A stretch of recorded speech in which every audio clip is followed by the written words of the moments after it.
Okay, so I'm gonna be showing you the best settings for Apex Legends on controller, like PS4 or Xbox or whatever, if you just play on controller. So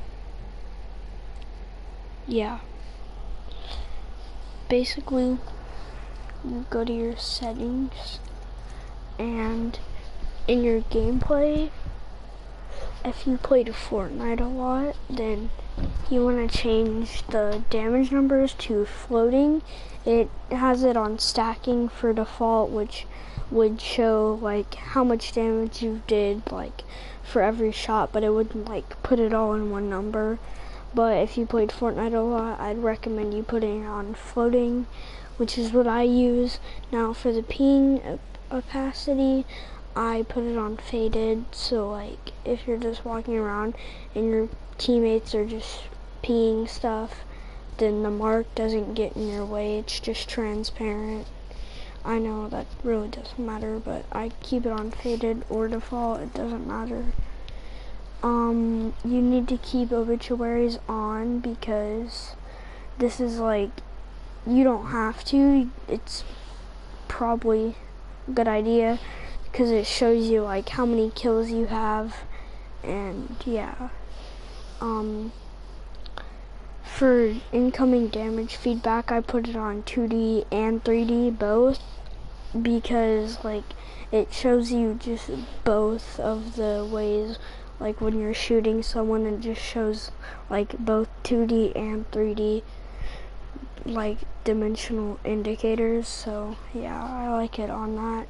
I'm a streamer, so I put streamer mode on all. Usage sharing, put that on enabled. I keep my colorblind mode off. A lot of people say you should turn it on, but it's better if you keep it off because all these settings can get you confused on colorblind, so just keep that off. Subtitles, I keep them off because if you're playing a match and you're trying to fight someone, then there's going to be subtitles in your way, and it's harder to fight and try and see the whole screen. I keep both of these off. Convert incoming voice to chat text, I keep it off because I just don't really type to people. So yeah, that's it for the gameplay, and yeah. Now for controller, the button layout you're gonna want to use is button puncher because you crouch with your R button and melee with circle, and I know it'll be harder to melee, but it's easier to crouch and slide, which is like very important, and it saves you that short amount of time instead of having to take your finger off of the key, or not the key, but the controller stick just to like press circle and slide. I know it's a short amount of time, but it could just help. Yeah. So interact to reload button, I use tap, use, and reload because it's just faster. It's easier instead of having to tap to use and then holding square to reload and then holding to use your weapon and then tapping to reload. It's just easier like this. And then crouch button, I keep it on toggle because all you have to do is press the crouch button once and then you stay crouched. So I mean, I'm pretty sure everyone does. If you keep it on hold, then that's good for you. Aim button, I keep it on hold because with toggle it's kind of annoying where if you just push it down and then it aims automatically for you, and then you don't like really have to keep your hand on the stick, which is kind of annoying because I like to just hold it down, because toggle, if you're not holding your hand on the stick while shooting, I just find it a little harder.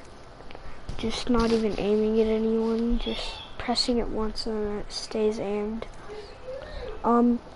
Put my L2 and R2 button dead zones to none, because if you have them like on max or something, that could really affect your gameplay by if you just barely even touch, not even push down your L2 R2 button to, like, for instance, shoot or aim.